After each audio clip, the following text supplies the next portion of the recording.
क़ुर्ब क़यामत का सबसे अजीम फितना दज्जाल वो जब जाहिर होगा तो एक ख़ास किस्म की सवारी पर सवार होकर निकलेगा। उसकी सवारी में किस तरह की क़ुव्वत होगी और क्या दज्जाल की उस सवारी का ताल्लुक आज के जदीद दौर से है? दज्जाल उम्मत मुसलमान के लिए सबसे अजीम फितना करार दिया गया है। हजरत आदम अलैहिस्सलाम की तख्लीक से लेकर क़यामत कायम होने तक कोई भी फितना दज्जाल के फितने से बढ़कर नहीं है। दज्जाल के मुताल्लिक हम मुसलमानों के पास जो मुअतबर तरीन ज़राए हैं वो नबी सल्लल्लाहु ताला अलैहि वसल्लम की अहादीस मुबारका है, जिसकी रोशनी में हम ये जान सकते हैं कि दज्जाल के पास किस तरह की क़ुव्वतें होंगी और उन शैतानी क़ुव्वतों से दज्जाल किस तरह तबाही मचा सकता है। लिहाजा हदीस की किताबों में हजरत इब्ने अब्बास, हजरत अब्दुल्ला इब्ने मसूद और इब्ने उमर रज़ी अल्लाह ताला अन्हु से दज्जाल की मखसूस सवारी के मुताल्लिक अहादीस रवायत की गई है, जिनका मजमुआ ये है कि दज्जाल उस वक्त नमूदार होगा जब लोगों की ईमानी हालत बहुत कमज़ोर हो चुकी होगी। दज्जाल दुनिया में 40 दिन घूमेगा। उन 40 दिनों में एक दिन एक साल के बराबर होगा और एक दिन एक महीने के बराबर, जबकि एक दिन एक हफ्ते के बराबर और बकिया अय्याम मामूल के मुताबिक होगा। दज्जाल एक चमकदार गधे पर सवार होकर निकलेगा जिसके 2 कानों के दरमियान का फासला 40 हाथ होगा।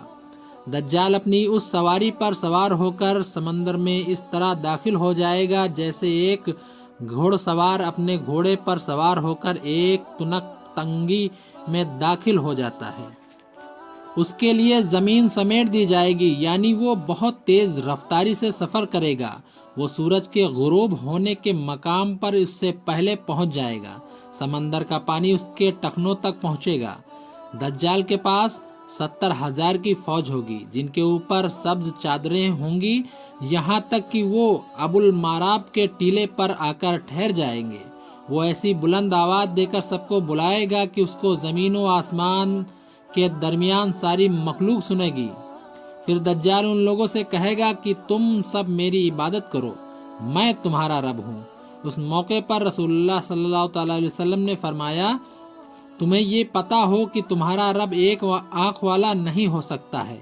भला जो दूसरों को आंखें देता है वो खुद कैसे बीनाई से महरूम रह सकता है। उस बदबख्त दज्जाल के माथे पर काफिर लिखा होगा, जिसे सिर्फ मोमिन ही पढ़ सकेगा और उसे पहचान लेगा। दज्जाल अपने गधे पर सवार होकर सारे जमीन पर घूमेगा। उस जमीन का कोई मैदानी, सहराई, पहाड़ी इलाका ऐसा बाकी नहीं बचेगा जहां वो न जाए, सिवाय मक्का मुकर्रमा और मदीना मुनव्वरा के। अल्लाह ताला उन दोनों जगहों को फरिश्तों के जरिए हिफाजत फरमाएगा। दज्जाल जब वहां दाखिल होना चाहेगा तो फरिश्ते उसका रुख फेर देंगे। ये एक अजीम शान पेशन गोई है जिसमें दज्जाल के एक अजीब व गरीब किस्म की सवारी की तरफ इशारा है जो आखिरी ज़माने में जाहिर होगा और उसकी वजह से सफ़र में आसानी होगी। इन अहादीस की बुनियाद पर यहूदी ख़ास तौर पर गधे की ताज़ीम करते हैं और वो अपने खुफिया इबादत में गधे को ज़रूर शामिल करते हैं। बाज़ लोगों का ये दावा है कि अपनी इबादत के दिन खुफिया तौर पर ये यहूदी एक गधे को इकट्ठा कर बैतुल मुक़द्दस में ले जाते हैं, जहां वो मुख्तलिफ रस्म और रिवाज के मुताबिक उस गधे को सजाते हैं। सहाबा इकराम के जहन में इस वक्त ये सवाल ज़रूर आया होगा कि ऐसा गधा कहाँ से आ जाएगा जिसकी लंबाई और चौड़ाई इतनी देव क़ामत होगी। लेकिन सहाबा इकराम ने हुजूर से इस हदीस को जैसा सुना वैसा ही याद रखा और आज हम तक ये सारी हदीस पहुंची। उलमा इकराम का कहना है कि अगर हम ये कहें कि क़यामत के करीब एक ऐसा गधा पैदा हो जाएगा और ये सिफात उसमें पाई जाएंगी तो ये बात नामुमकिन नजर आती है। फिर सवाल ये भी है कि दुनिया में वो गधी कहाँ से आएगी जो इस किस्म के अजीब व गरीब और देव क़ामत गधा जनेगी और समंदर का पानी उसके टखनों तक आएगा। ये बात अक्ल के बाइद है। कुछ मुहक्किकीन की राय के मुताबिक दज्जाल की सवारी के लिए हदीस में लफ्ज दावा या जानवर का लफ्ज इस्तेमाल किया गया है और वो किसी भी तरह की सवारी हो सकती है। लिहाजा मुहक्किकीन की राय के मुताबिक मुमकिन है कि दज्जाल की वो सवारी उड़न तश्तरी या जदीद हवाई जहाज की कोई एडवांस शक्ल हो।